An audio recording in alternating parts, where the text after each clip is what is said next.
relationships are one aspect of our life where we are actually deeply tested again and again. So there will be things that come up. We may not want to get into relationships also because we know deep down that there will be some aspect of us, unhealed aspect of us that will definitely, come in the way. So we can go into a cocoon as well, vowing, making a very conscious, unconscious choice that I don't want to be, in a relationship. I know, Rani, you're. I was successful in that for quite Huh? What? Hi, I've been Alina. doing that for quite some time. Yeah, because relationship dynamics are actually very high, Alina, for joining. Yeah, so I haven't started, but I was just telling all the participants to reflect on their patterns that they have been challenged with. And what I was talking about was sometimes we go through so many challenges in our life when it comes to couple relationship or partner relationship that most of us consciously, unconsciously choose mm, to remain like single. So that vow can also, and that could have happened maybe a few years ago. It's not a recent vow. Maybe it was maybe when we went through heartbreak and we were like, I'm not gonna trust another person again. So there you go. That's the vow. That's the vow you have to drop. So when we have said something with a lot of intensity, it becomes like a self-proclaimed vow, or you can also call it like a curse. And then we go about in life, we forget what we had said in intensity while we were navigating something very complex, didn't know how to deal with it, so basically we shut our hearts down. And I've come across a lot of these cases where hearts were broken and the receiving part of a connection was blocked. So which means that the heartbreak caused some form of walling up, and the person forgets that they are walled up, they are too guarded with their heart, never to go through that pain or grief once again. But let me tell you, if you don't process that grief, and I'm not saying about us as individual, the same applies to our family systems. If a family system or someone in our family system, for example mother, father, or anyone, because there are ancestors as well, mother, father, anybody behind them, had gone through some form of betrayal or heartbreak, it's not them whose heart were closed off. Something about that becomes our pattern as well. We carry brokenheartedness of someone else, and it begins to get manifested in our life. So we may go through those heartbreaks as well, unless and until we don't do these healing work to see where the block is, where is this coming from. So it can either be us making that unconscious conscious vow never to repeat such a heartbreak once again, or it could be any of our ancestors. Just 1 second, someone else is joining now. That is why it's so important to log in on time, because I'm in a flow. Hi, Ramni. Happy to see you. Hi, sorry, I'm late. I Sorry. know, that is what I was saying, that because I start and then I'm in a No, certain flow. carry on. It's no. No problem. That's fine. So I want all of you guys to think about and maybe write down. We'll go very slow with that. Maybe if we need 10 minutes more also, beyond 8 o'clock, we'll do that. But I want you to really take away something from this gathering that we have today.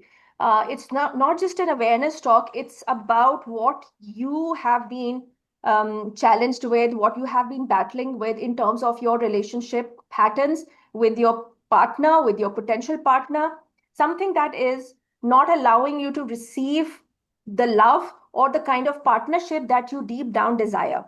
Where is the block? Where is this coming from? So the entire idea about what I'm doing today is to demonstrate some of the deeper root causes that may be there either in our own childhood while we were growing up, or those patterns, those blocks exist in our family system where we were born. Most of the time, I've seen in my practice that it is a combination of both. It's actually the transgenerational trauma of your family system that has also contributed to your childhood trauma. So, your childhood disconnect with your mother, father, or any form of mistrust or betrayal or violence or abuse or unavailability of a parent, there could be multiple reasons, did not happen in isolation. They were because there was something unresolved in your family system and you got to be experiencing that. All right. So none of that happens in isolation. Remember one thing, relationships are a very spiritual teachers also. Whenever we are in a relationship, especially in a couple relationship, it is going to trigger anything that is very intimate. So what do I mean by intimate? Intimate means the connection that we have, which is very deep, first of all, is established between you and your mother. Because there was a time when we were in a very intimate relationship with our mother, which was where? Which was in the womb. When she was carrying us, it was a very deep, dark space, but it was also very intimate. We were intimately one with the mother. And then the separation happens. We come out of the womb. So that is the first separation. Sometimes it is also referred to as, in spiritual psychology, as a first abandonment a child feels, the first separation a child feels from the mother. And whatever we experienced in the womb space, where we were one with the mother, it is an intimate space. It's a deep trigger. So if mother was unavailable, if mother was going through her own distress, if she had other siblings of mine to take care of, if there were financial issues, if she had her own incompletions with her mother and father, and she was not ready to be a mother, yet life happens and she conceived you, right? Or you were an unwanted child. She was not ready to be a parent in the first place. Or maybe she just wanted one child. She did not want more children. And then you happened, right? So anything that you experience in that very deep, dark, intimate space with your mother, you are going to get triggered by that whenever you are in an intimate relationship with a partner. Because the depth is the same. And what forms that partnership is the intimacy, the sexual intimacy. So whenever we are intimate with a partner, it's either my wounds, so I'll refer it as me, it's either my wounds or his wounds that are going to come in the way and going to be triggered. So I'm always going to pull in a partner who is going to be a perfect picture where anything that is unhealed, coming from my family system, coming from my own childhood, is going to be triggered, is going to be brought to the surface. And often we have seen couples begin to get uncomfortable with each other or angry at one another or triggered with one another after the honeymoon phase is over. The honeymoon phase remains for, or oftentimes I've seen it can remain for a year maximum, or 6 months or 3 months. And especially when the connection is becoming more serious, more intimate, that's when everything that is unhealed between both the partners is going to be brought to the surface to be healed. But most of the time, people are not aware of that. Most of the time, it's a very scary experience to go into. And so we can think about that as a Big Bang effect. A Big Bang effect happens. Separation happens. Something happens that brings both of them apart from each other. So relationships are probably one of the greatest spiritual teachers, like I said. They show up where we feel safe or where we feel unsafe. One second, someone else is also joining. Where we feel abandoned, where we overgive, where we overperform, where we stop loving ourselves, we stop prioritizing ourselves. Hi, Fleur, how are you? Thank you for joining. I can share the recording later for whatever you have missed, yeah? But it's okay, you haven't missed much, maybe 6-7 minutes. Okay, thank you. So we have to understand that it is not about blaming our system, our family system, or blaming our partners, even blaming any previous partners. I'll talk about previous partners also over here. It's about becoming aware of the invisible dynamics that influence relationships, that either allow relationships to flourish or it doesn't. Bert Hellinger, who is the founder highly huge respect for him, has said something beautiful as sometimes the problem isn't that we choose the wrong partner. It is that we unknowingly, unconsciously, it means, bring unfinished family stories into the relationship. So both the partners are coming from a certain family system, and both the systems often are unhealed. They have their own histories, they have their own patterns of relationships and couple relationships, own template of their own unique template of marriages, of how a partner is supposed to be, their own belief systems about what a man is supposed to do, about what a woman is supposed to do. So those very historic belief systems can also come in the way of a couple relationship. So, for example, if we come from a system where men were not trusted, there was lack of trust between men and women. That mistrust of the other gender is going to affect what kind of a partner I'm going to pull in my life. So nothing that we experience in a couple relationship comes in isolation, comes from nowhere. There is always 200% of the time a perfect reason or reasons, root causes that create a certain dynamic in our relationship. So one of the biggest myth is that if two people truly love each other, everything should work out.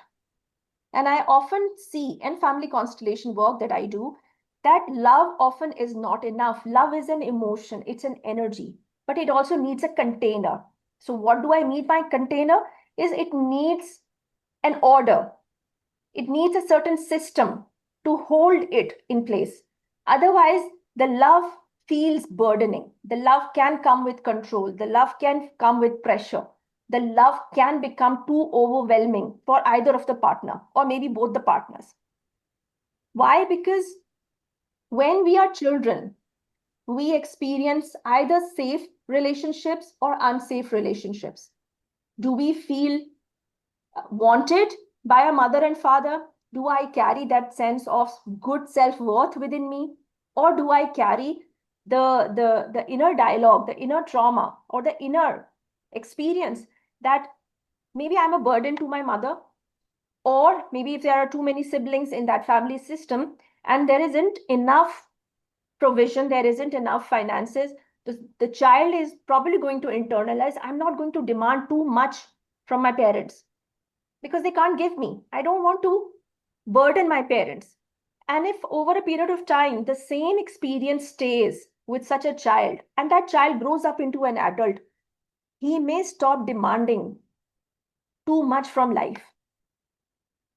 That belief, which was in an unconscious, it was an unconscious agreement to something that was happening in the environment, that can shape the reality, the adult reality of this person. So I can pull in a partner who makes me feel the same way I had felt in my childhood, that I can't demand too much from my partner. Or maybe he's going through a lot. Maybe I need to overgive. I need to overperform in my relationships. Guys, as I'm talking about it, please do reflect. If anything resonates, if any question comes up, I would be happy to answer them towards the last 10, 15 minutes. I'll keep it interactive towards the end and you can ask any amount of questions because I love answering. So that's not an issue, but I want you to come up with questions. We often attract a partner who's familiar to our nervous system. What do I mean by that? It means that whatever was familiar in our family system. So if we come from a family system where where men are emotionally unavailable, and I saw my mother going through such a partner where the partner is distracted. Partner has no time. So partner means the father. My father has no time for my mother. Maybe he's not free emotionally to invest in my mother. And I grew up watching my mother being silenced, yeah, being dismissed, being called either too sensitive or called or made to feel as if her needs were too much. or maybe she could not safely rely on my father. And I grew up watching that experience unconsciously. And this is called blind love and loyalty in family constellations. It's a blind, unconscious loyalty of a child, doesn't matter, son or a daughter. It's an unconscious, blind loyalty that we have with our mother and with our father, that I cannot experience a man who is available for me because my mother did not have that experience. So this loyalty can also be one of the root causes why, despite the fact that we want to experience a loving, calm, warm, nurturing relationship with a man or with a woman, but can't experience it. So where is this coming from? Where is the block? So the block often is inside me, in my subconscious, in my unconscious. Am I being loyal to my mother? When I keep attracting unavailable partners, this is one of the things that I most of the time experience in my practice, where women, I like my partner is unavailable to me. Physically, he's present. Financially, also, he's present, but emotionally, he's not there. How does that make you feel? I feel lonely. I feel abandoned. I feel not good enough. So they'll come up with their own conclusions.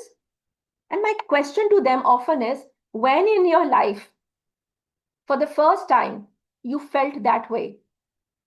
Who made you feel alone? Who made you feel not good enough? Or if you're feeling rejected, who rejected you in the first place? What part of you? It's not the full adult also. It's a part of the person who has carried that feeling of being rejected.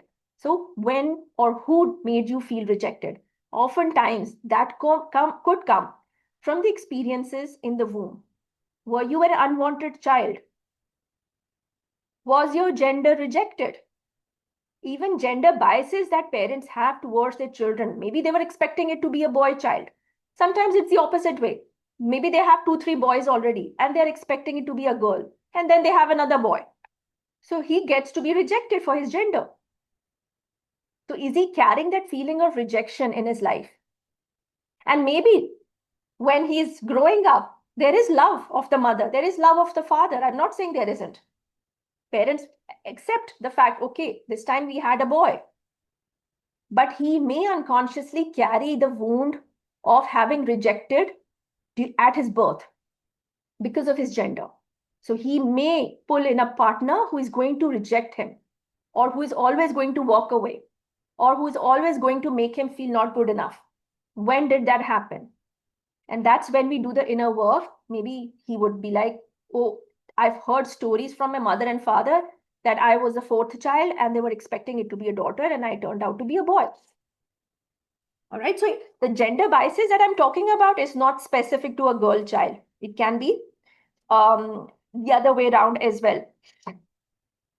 Before I move further, we have to also understand the universal principles that family constellation talks about. And that is one of the reasons why family constellation is definitely a therapy, but it is also helpful in aligning each one of us to the universal laws.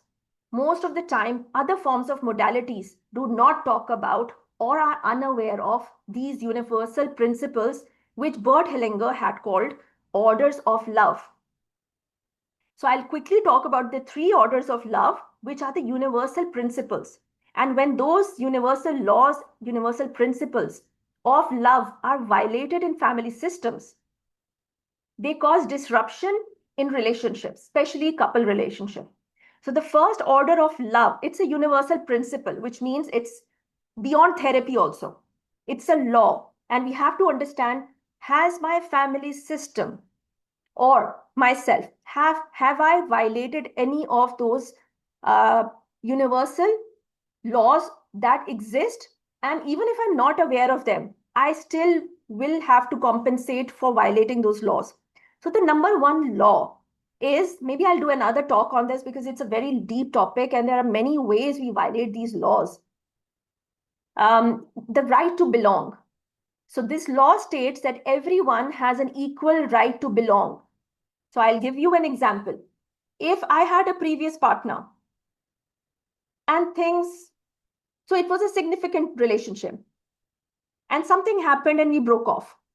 And I went ahead and had a significant relationship with someone else. And things didn't work out there. I went on and maybe got engaged. I'm giving you different scenarios.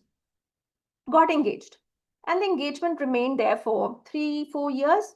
Things were fine. And something happened and I broke off. And eventually, because of my pattern, maybe because I went through heartbreak, I chose a partner and got married and moved on.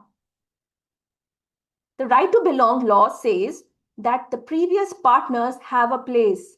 They have a belonging in the system. So I had formed 3 or 2, depending on the situation, significant system, even if it was for a brief period of time, with 2-3 potential partners.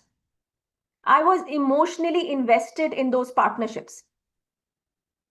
Or maybe these partners were emotionally invested in me. That is what it makes it significant.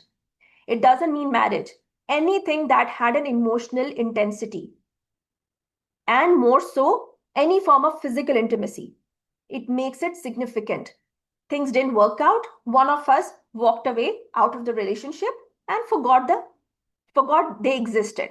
Or they forgot we existed. It can go either way. So the law says everyone has a right to belong, which means the ex-partners in our life, in the life of our parents, they also have a belonging. And if those relationships did not end in harmony, in an amicable way, our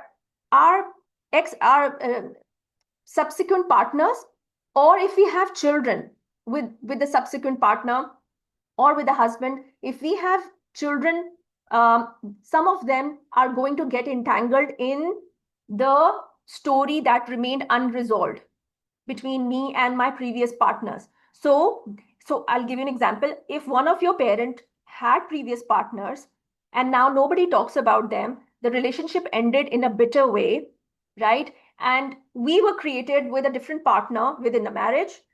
Some of us can get entangled in the previous partner that belonged to our father. So that story, if it remains unhealed, unresolved, there is no closure. So sometimes I use the word closure. So if there was no closure of that relationship energy is going to become like a ghost, not like a ghost, literal, but because it's an energy, I'm giving you an analogy that ghost, that connection, however it was closed or not closed, whatever judgment between my father or my mother and that partner remained is going to be repeated by one of us when we are born. All right. So the order of love I was talking about means every person in a system who came, even if they left, have a belonging. They have a place. They have a right to belong. Similar to that, the second order is about, and there are many different ways we do not give this right to belong to other people, sometimes because of abortions also. So if a couple had a child and they were not ready and they aborted their child, something about the relationship is also going to die or get aborted along with that aborted child. So that becomes one of the very deepest root cause. Even if they move on, they are still together, maybe they have more children, and they forget the first abortion that they consciously decided to have because they were not ready. I hear about all these cases very regularly. That missing energy is going to affect the couple relationship. So this is the second example of the right to belong. That child had a right to belong and is forgotten, is excluded, not remembered. And other children who are going to be born after that abortion are going to carry feelings of this aborted child. So it's very important to honor, respect, and give a place to that aborted child. Okay, so that is another example I'm giving you of the first order of love, which is about the right to belong. The second order is about hierarchy. We have to respect, it's a universal law of hierarchy. We have to honor and respect in what hierarchy you were born in your system. So if you are born as a second surviving child, and before you there was an abortion, you are not the first one. You are the second one. So you have to respect your hierarchy. Otherwise, you're going to feel as if your life is burdened. You will never know in your life, why do you feel heavy? Why things don't work out for you? Why do I sabotage my growth? So if there was a child before you and that child has not been given a place, that hierarchy is not respected, you are going to feel the ripple effect of it even in your relationships. You will never be able to fully bond with your partner. So that becomes another systemic reason for conflicts in relationships. Okay, so this is the second one out of the orders of love. Hierarchy needs to be respected. So in terms of hierarchy, we also have to understand if that parents give us life, and as children we receive life. If I am experiencing a mother who, in my perception, looks weak, very vulnerable, very sensitive, cannot handle her own emotions, highly dysregulated, and as a child, I had to manage her emotions. I had to become her caretaker, physically, emotionally, and grow up financially, also taking care of the mother, making sure the mother does not collapse. I'm always, so this becomes, so you become a parentified child, a child who is a parent to a child, which means this kind of a mother had her own childhood interruption with either of her parents. So the transgenerational trauma in such cases is often either the mother lost one of the parent earlier on. So maybe she lost her mother, maybe she lost her father, and the mother is carrying a lot of grief. She can't handle her emotions. She grew up, got married, had you, and now you have to take care of her emotions and become the missing parent that she is grieving. So this is called parentification in family constellation. As a child, we get parentified, we become the parent of a parent. In other words, you become a caretaker for your parent. So you're taking care of your parent, and this also reverses the hierarchy I was talking about, the second law I was talking about. The hierarchy has been reversed. You are no more a child in the dynamic. You have become the parent to a parent. The roles are inverted. Roles are reversed. Such a person who's carrying the role of parentification will always pull in a partner who they have to parent as well, who they have to take care of as well. And when the setup is done in terms of family constellation, I may ask them, okay, how do I identify whether a person is parentified? And why I always, most of the time, attract such cases also is because I was also a parentified daughter to my mother and father. For years, I never knew why I felt so anxious all the time. One of the reasons was that I was too much merged with my mother and father and their emotional dysregulation growing up. So oftentimes I used to make, silly clown-like behavior to make sure that my father is laughing because he was going through his depressive modes. And sometimes I was giving advices to my mother when she could not handle her own emotions. And growing up, I thought this means being a good child, good daughter. And then I pulled in a partner who was very childlike, who has to be managed also. All right. So this becomes a very deep, deep wound for such people who are in the parentified role. So how I identify that in a, so I can, in such cases, I often ask them, okay, can you pick one for yourself, pick one for your partner? So they may pick one for themselves as this one, and the partner energy is so small. And the first question I would ask them is, even if I have no idea about the family history, I have not done any intake or whatever, the first impression I get in the constellation work is that, and my question to them would be, do you feel that your partner is like a child? And they're like, yes, I have to take care of them. And my another question to them would be, did you have to do that for one of your parent also? And it becomes like an aha moment for them. And of course, it's a process that I do eventually. Did you have to take care of one of your parents? Because the relationship is only bringing up what was already established in the childhood. And that is why if you blame a partner for being a certain way, it helps no one. The entire idea about the work I do is to create this awareness that you have to go within to see what part of you, what memory of you, what experiences of you are replaying themselves in your partner relationship, and your relationship is not healthy. So instead of blaming the other person, we go within, we see where this is coming from in our system. The third order of love is balance. If the couple relationship is about one giving more and the other receiving more, there is a natural imbalance in the relationship. Often I've seen women giving more, nurturing more, emotionally investing more. And because they're already carrying the over-giving conditioning since their childhood, they are programmed to over-give and over-perform with their mother, with their sibling, with their father. And the same program is, carried in their relationship now. The partner is going to be less invested. The partner is either going to be emotionally unavailable, maybe not very, vocal about expressing of love, maybe abandoning this woman, wife, or partner whenever she demands something. So we have to see where this is coming from. So balance of giving and receiving between couple relationship is extremely important. Otherwise, the relationship becomes more like a parent-child.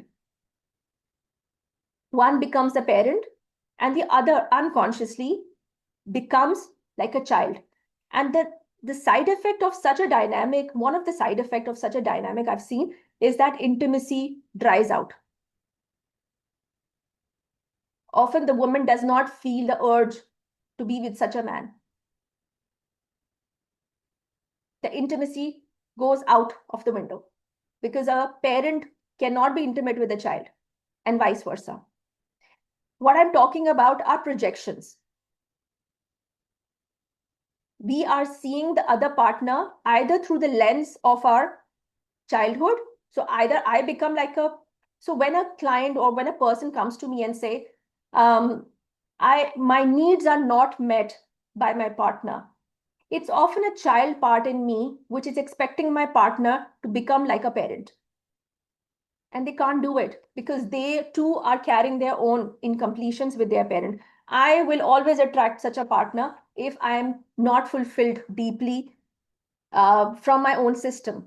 If my father, my mother were not there fully for me emotionally, sometimes physically also, and if I don't do that healing work, I will always end up in similar partner relationships, even if I keep changing my partners.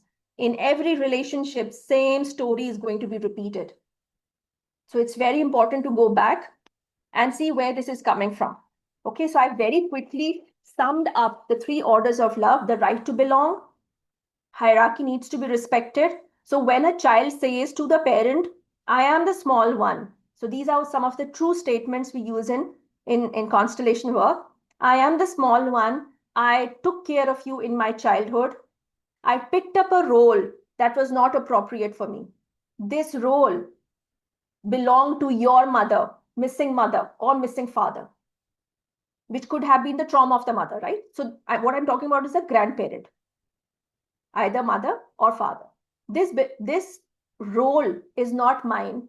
It belongs to your missing father who died young.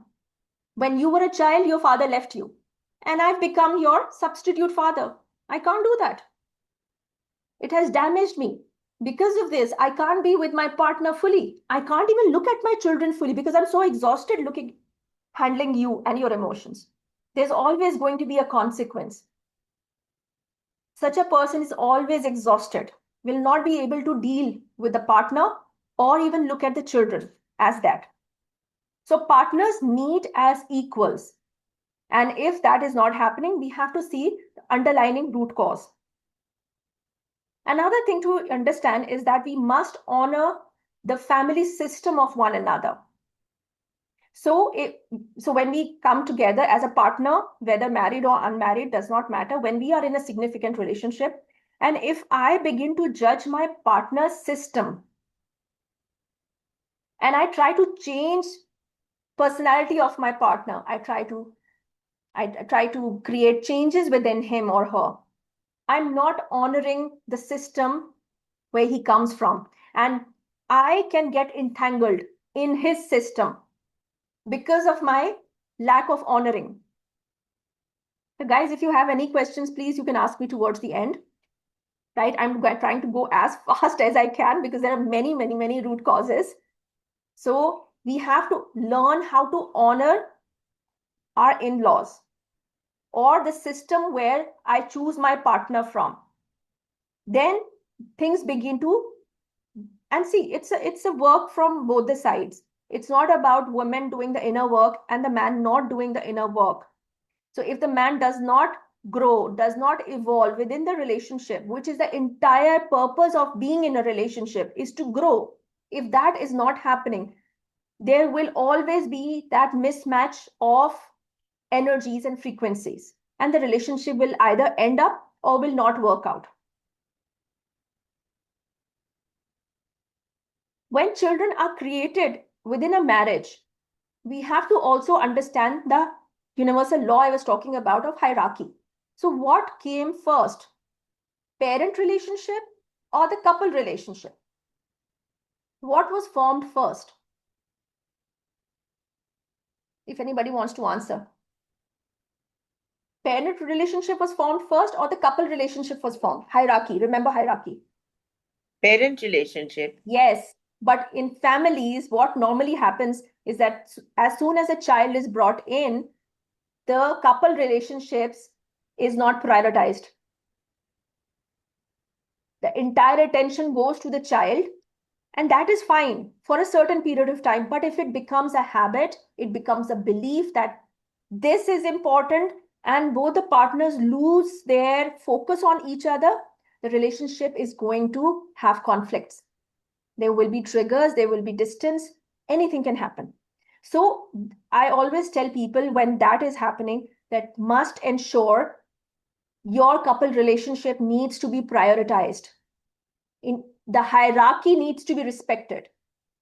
And the children feel safer when that is respected. The children in that system where partners are prioritizing their couple relationship, they're pouring into each other, they're looking at each other, children actually feel much more grounded, much more safe, much more joyful, not the other way around. So you can look at different examples around you in your community, and maybe you'll see that this actually happens.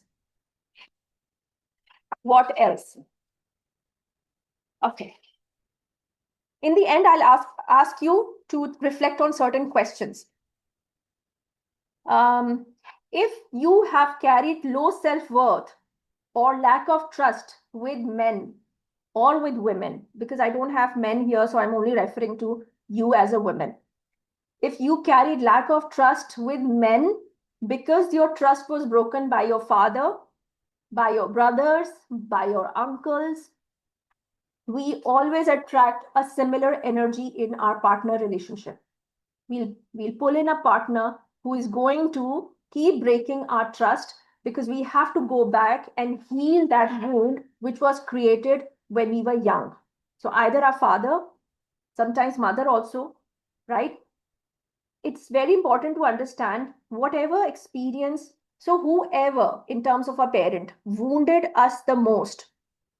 So if it was the mother who wounded us the most, we are going to recreate that in the relationship. If it was a father who wounded us the most, who abandoned, who was not there, that wound, because it's much more deeper, is also going to be manifested in the relationship. Sometimes it's both. Both the parents have wounded us. So we have to see how we can heal those. I mean, I just did that mother healing and father healing a few days ago. So maybe you can go back and look at it, because those wounds are the reason, are the fundamental, deepest root causes of what kind of a partner we are going to experience later on in life. If we have gender biases, so women are like this, men are like this, we are always going to, so because it's a judgment, that judgment alone is going to pull in a partner who is going to confirm that bias of ours.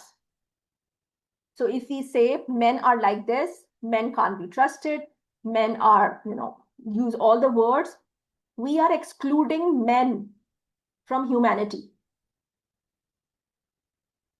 And likewise, so if men view women in a certain way, sometimes they become misogynist also, right? In their extreme opinions. They're going to pull in a partner who is going to keep on confirming that bias. So healing gender biases is very important. Just today I was doing a session with someone and I told her, can you leave your biases towards men? Because those judgments are what are blocking you and your partner. How can you have a loving partner when you hold something about that gender in your heart? Another very deepest layer, so this is a transgenerational layer I'm talking about, if there are broken marriages in your family system. If there are broken marriages in a family system, that is also going to affect our partner relationship. Unconsciously, we follow the trail. Unconscious loyalty I was talking about, so unconsciously, we follow the same pattern. If there were women who were violated and suppressed in a family system who deep down desired to leave their marriages but could not, that could also create a movement in your relationship where you will end up leaving your partner. It's an ongoing movement of someone. Maybe it was more than one woman who are unhappy in your family system. Maybe your aunts, maybe your grandmother on both the sides. Or your mother herself was unhappy in the marriage but could not leave. As a daughter, you may end up leaving your partner. So the inner reality, which is very hidden, is I'll do what you were not able to do.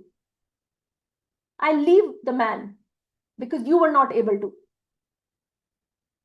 So these movements happen much below the conscious understanding.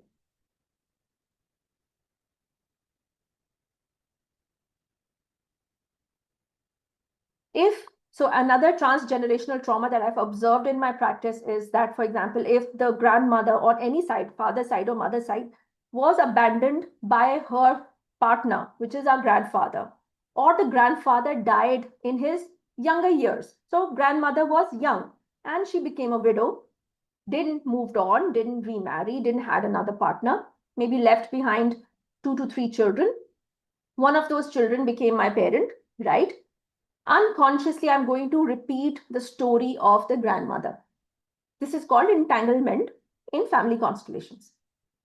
The descendant is entangled in the grief, unprocessed grief of the grandmother, who felt alone in her marriage because the partner died young. Maybe it was true love, and the true love gave 2, 3 children, and then something happened, maybe sudden death, sudden accident. So many stories are there.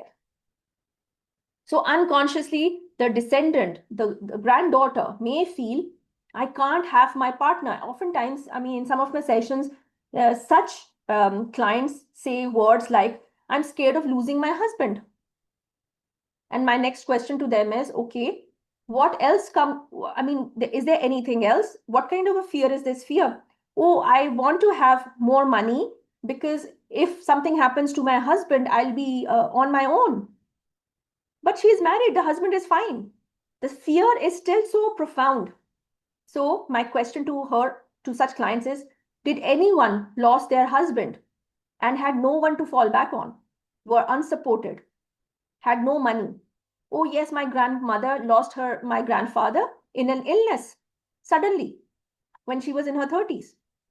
So the entanglement comes out in the form of language. And in family constellations, we heal that, we resolve that. Then there are it's a very huge list, honestly, the root causes, the shadows that I was talking about. There are so many shadows that actually come in the way of a couple relationship. Sometimes it can be a birth trauma also. If, for example, if a child was unwanted, unplanned, mother tried aborting that child, but the child survived, that child is still going to carry the feeling of being unwanted, going to pull in a partner who is going to make her or him feel the same way. So there are so many, root causes, but I think this is enough for today. Maybe I'll do a part 2 sometime later. I want all of you to, first of all, ask me any questions about your life. There are certain reflection questions also. They're very interesting ones. Maybe we can do that. Guys, if you can come on video, that will be great. I mean, it helps me to see what's going on. So number one reflection question I have here, I hope you guys are here because I can't see most of you. What relationship patterns keep repeating in your life? We'll take 10-15 minutes for this, guys. I mean, it will be very helpful for you to identify something. And then you can share also. If you don't want this to be on YouTube, I will get it edited. Okay, so don't worry about that. You can message me separately that I asked this question, Shaista, please get it edited. I'll do that. So don't worry about it. What patterns in your relationships keep appearing again and again? So that is one reflection question. What did love look like to you growing up?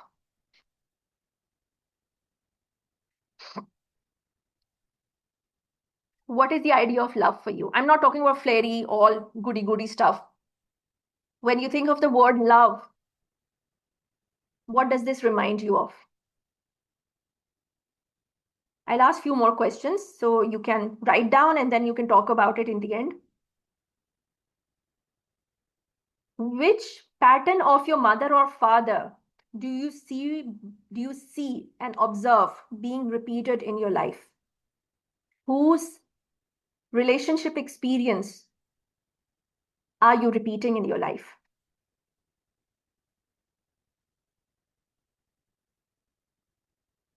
Take some time. Tell me if I'm going too fast, huh? Please stop me if I'm too fast. But I have a lot of questions and they're very interesting questions. What beliefs about men, women, so not women because we are all women here. What beliefs about men, marriage, do you believe in? So what are your beliefs about marriage, comma, men? And they both can be different, huh? What do you believe about marriage or couple relationship, if not marriage? And about men, write down those beliefs. I'll give you 2-3 minutes, so no issues. There's no hurry.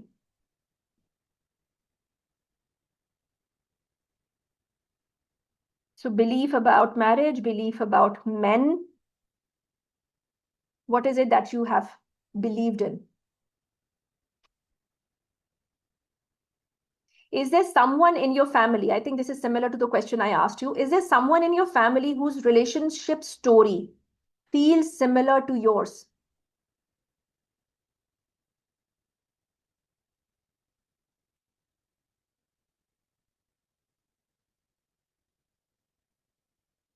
Did you had a previous partner who hurt you, who damaged you, who broke your heart? And do you feel there was a closure of that with that? If not, then this is the work you have to do. So whatever you are writing down is the work you have to do. How do you give and receive love? Do you overgive? Or do you shut down? Do you feel afraid moving closer? Do you trust love when it comes? Or do you doubt it? Which means what wound gets triggered in your relationship? What kind of wound? Sometimes, often women carry abandonment wound. So I've seen abandonment wound being triggered, but it can be any other also.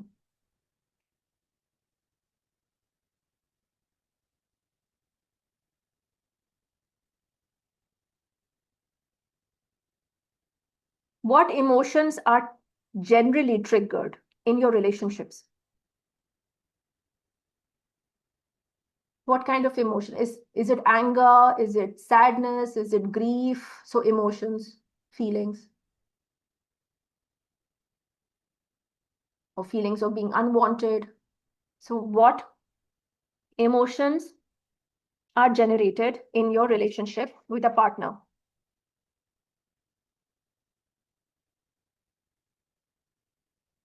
And I think that should be it. Take some time. I'll give you 2-3 minutes to reflect further. And if anybody wants to share, if they received any insight, because the systemic root causes are much more influencing our life than our own childhood also. The systemic root causes have a deeper impact on our relationship dynamics, and they impacted our childhood.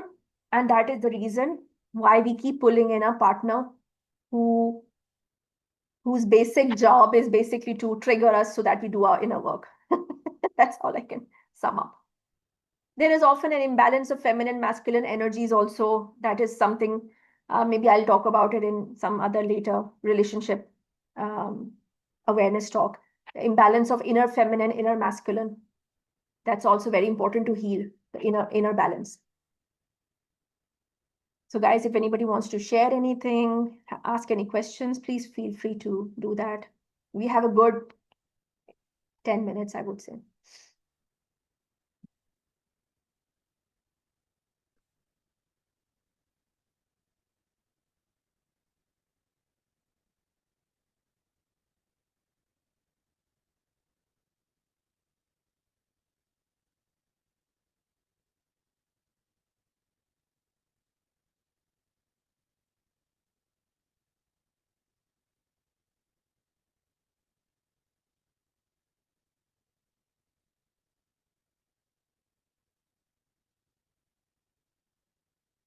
Guys, let me know.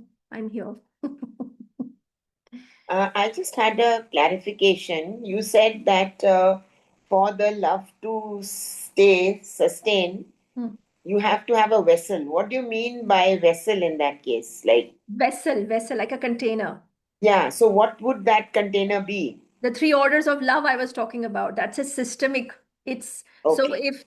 if previous partners, for example, have not been honored, that vessel is broken. So the love in the relationship cannot hold itself. Or Okay. if there are broken marriages in our system, or unhappy women, unhappy men, but stayed in the relationship, didn't move on, didn't choose themselves, abandoned themselves, they have violated unconsciously, of course, the orders of love I was talking about. And that is a vessel I was referring to. Okay. Right? Yeah. Good question. Yes, please. Anybody? Flor. I hope I'm pronouncing your name correctly. Hello, yes, Claire. Flor, Nice to meet yes. you, finally. Yes, Lovely to finally I meet see you. you. Very interesting all what you shared. Thank you so much. Very deep insights. Clarifying things in my system already. So there was no such like a relationship as mine with my husband in my family directly. But what you shared about the parents being not letting their role of the child to be the child. Like I was mothering both my parents because they were, Yeah. I would say, not really adult people, emotionally speaking. Materially, financial way and house, all that was okay. But emotionally, they were very Vulnerable. Yeah, vulnerable and yeah, Unregulated, perhaps. in different ways. And the couple was not at all. There was love before, but I think my mom got married for a bit the wrong reason. It was her first love, and I think she wanted to go out quickly of her family because she Yes, was afraid of yes. her father. I've seen that also. And at that time, people didn't live together before getting married. And she shared with me when I was a teenager that as soon as she started to live with my father, she realized it was not the one. And but she didn't want to get divorced. She was afraid. And she shared a lot with her mother, who was still there. So she talked every day, and they lived like 5 kilometers far away. And they were like sisters because her dad went to the war when she was 2 years old and got prisoner in Vietnam. And he came back, she was 7. So So when the she missing met her father. dad back, Missing father. yeah, when she met her dad back at the train station, she couldn't recognize it was her dad. And The she was dad also raised in came the back with family of the trauma, right? grandparents. PTSD. The The father dad, must the dad was no, the dad was okay. Very strong guy, very clever, and he could make everybody survive there. He was a colonel. So it was very. He made books about it. So yeah, his yeah, mind was brilliant, and he was very balanced. So yeah. he But your made the mother. best out of it. But her wife, his wife, suffered a lot, and my mother too, and sadly so they were very close, the mom and my mom, my grandma, and she lost my mom lost her mom when I was 1 year old in a car accident, very Oh, violently. okay. And so she had her as a support when she was with not the happy marriage, but suddenly her life fall apart because her best friend, which was her mom, disappeared. And so even So more, she didn't get divorced. that's the missing parents I'm talking about. So when she was young, the Yeah, yeah, father yeah, was missing. yeah, And then when she yeah, grew up, had you maybe unhappily married to your father and all that, she lost the mother. yeah, So she had no yeah, one. So you, yeah, because the moment you said that she felt like sister to her mother, yeah, it means there was no parent in the dynamic at all. Even when the yes, father was away yes. in prison, there was no parent. Uh-huh. Yeah, yeah, She became a sister to her mother. So again, the yeah, hierarchy was not there. yeah, And it yeah, is because of traumas, of course. There is nobody to be yeah, blamed for this. But yeah, yeah, of course. the Mm. awareness is what can free you finally. Yeah, Realizing that you were parentified, you were taking care of a mother beyond your capacity, which means generationally, you did yeah, not, no child who comes later has a capacity to take care of the parent. And yeah, when the child is brought into that dynamic where a grandfather or grandmother was supposed to be, the child is burdened for the rest of their life. The child is not yeah, free to live their own life fully. They'll feel yeah, yeah, depleted, burdened. Maybe yeah, sometimes they slouch as well. The burden becomes very physical also yeah, yeah. sometimes. I Yes. used to have many back pain and holding a lot of my back, Yeah. Yeah. and I'm I healed a lot those last 15 years, and finally I could say Yes. I am finally myself. But Beautiful. I Beautiful. I can still, because I see more my patterns and all that. So I see more and more, not judging, but Hmm. realizing Hmm. how this pattern is still there and how my misconception of the couple and my desire to Hmm. take care of my husband, becoming the mother, and me as Oh, a mother, I did the job perfectly, but I overdid it. My son is great. I didn't put him too much yeah. because Yeah. I had therapists who told me, don't try to be the best mother on earth. But I dedicated a lot of my strengths to that. But the Absolutely. result is good and I didn't overdo. So it's okay. But Absolutely. I could really see how it was difficult for me in Yeah. my mind and energy to just be a mother and a spouse, and that me, I did a lot of studies, but I couldn't really enjoy my Hmm. studies in the business field because I was too busy with Busy. being the mother that Yeah. I never had. Absolutely. So well, now Absolutely. my son is grown up, and but so now I want to take my life more in control. Yes, absolutely. But Guilt also in the free. business field, I feel those patterns are still there because the guilt, the perfectionism, the Yes, yes. I'm never So enough, a the parentified child also has a tendency of overdoing everything, overperforming, over. So yeah, yeah, you need to be yeah, wary of that whenever it comes up in your professional yeah, or personal space and stop and withdraw. yeah, I think that reinforcement really helps. yeah, yeah, Thank you so yeah. much, Fleur, for So, sharing your so life that's what I experience. wanted to share. And Beautiful. just the other interesting thing, which is maybe can help others, and I still have a big question on that, is that my mother would have need to take care of the health of my husband because he has a dependency problem to alcohol, and she never did the job. She was parenting him for many things. He didn't know how to cook, she did everything at home. Yeah. But she didn't take care of his health and of his psychological issues because her by herself, she didn't even want to see what was the problem. And me, I became a bit, I think, too much the opposite. That, well, my husband doesn't have any big problem, but we all have children traumas and things, and business problems. And I always wanted the therapist of my husband. Hopefully now he found the therapist, but I realized for many years I played too much, and if he hears things from me, he doesn't catch it because it comes from me. If somebody else tells the other thing, he catches it. So I lost a lot of energy and time wanting to do what my mother never did, and it was a mistake. So now it's still coming from a role you picked up in your childhood, right? The caretaking role. Because it's still coming from a wound. So that is what I meant, to keep withdrawing yourself whenever you have that urge. Thank you so much. Thank you so much, Claudia. Thank you so much. I think I'll leave this here. If anybody wants to say anything, you can just DM me if you have any questions. Thank you, Claudia. Thank you, Flor, Ramni. Thank you, Rani, Alina. Thank you so much. Iram, thank you so much for joining. Take care. Thank you so much. Bye-bye.